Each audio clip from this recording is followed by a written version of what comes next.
بسم الله الرحمن الرحيم ألف لام را تلك آيات الكتاب المبين إنا أنزلناه قرآنا عربيا لعلكم تعقلون.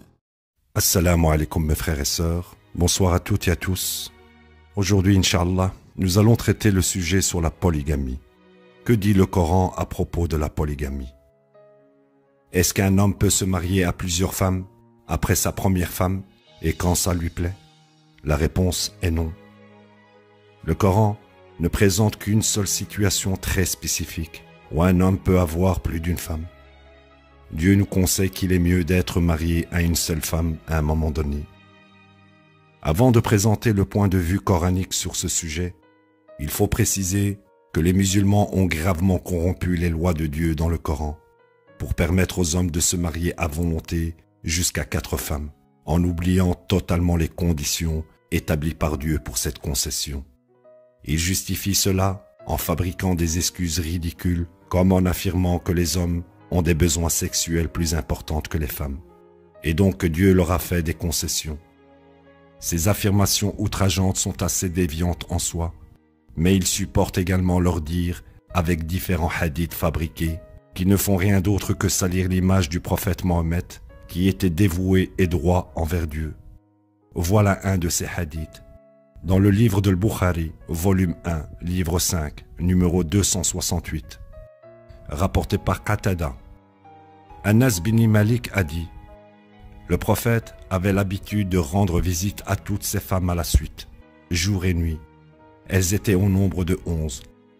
J'ai demandé à Anas: le prophète avait assez de force?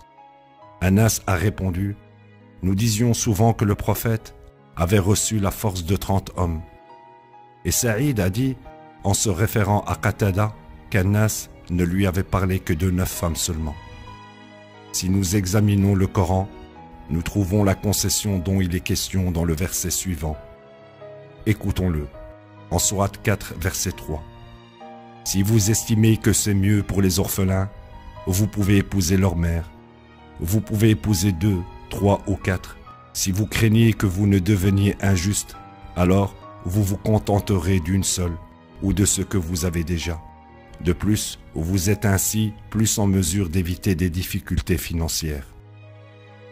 On remarque immédiatement que le verset commence par le mot « si », qui est une particule du conditionnel.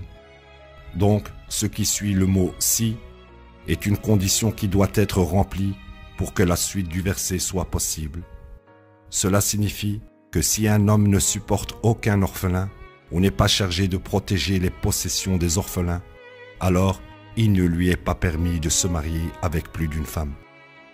Si un homme supporte des orphelins ou agit comme un tuteur envers eux, alors prendre une seconde femme dans le but de prendre soin des orphelins et de leur donner une figure maternelle est permis.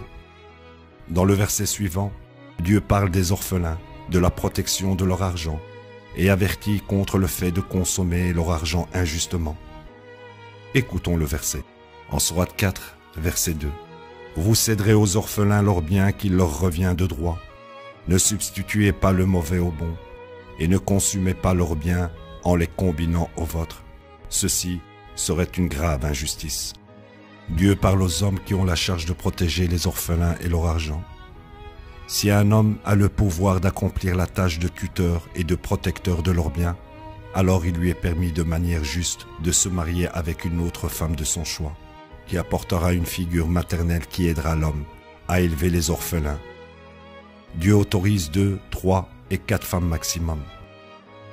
Il faut bien préciser ici que cette concession n'est autorisée que pour le bénéfice des orphelins et non pour permettre aux hommes une vie sexuelle variée, comme les hypocrites l'affirment. Il faut aussi prendre en compte les paroles très importantes du verset 3 de la Sourate 4. Écoutons-le.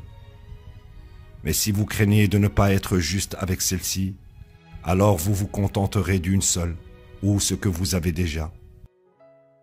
Ces paroles doivent être mises en corrélation avec le verset 129 de la sourate 4. Écoutons-le. Sourate 4, verset 129. Vous ne pouvez jamais être équitable en ayant affaire à plus d'une femme, peu importe les efforts que vous faites.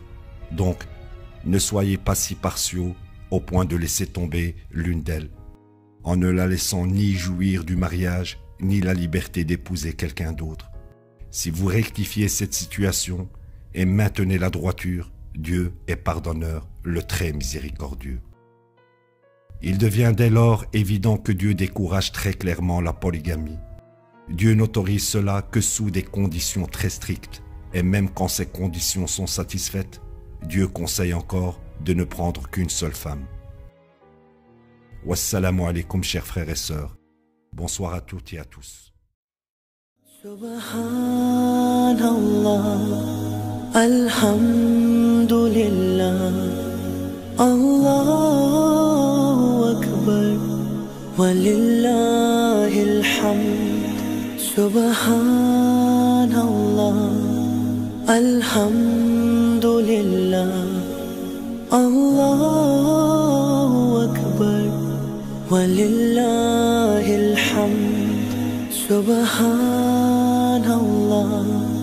alhamdulillah, Allahu Akbar, walillahil hamd.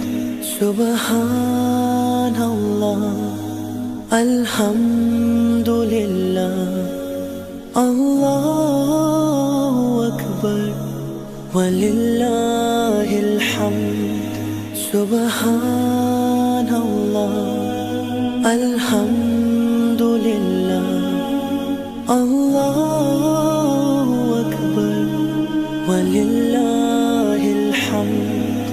Subhanallah, alhamdulillah, Allahu Akbar, walillahil hamd.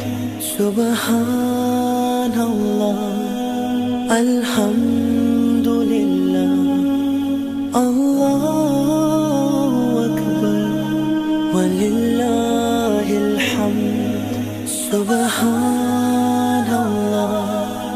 alhamdulillah, Allahu Akbar, walillahil hamd. Subhanallah, alhamdulillah.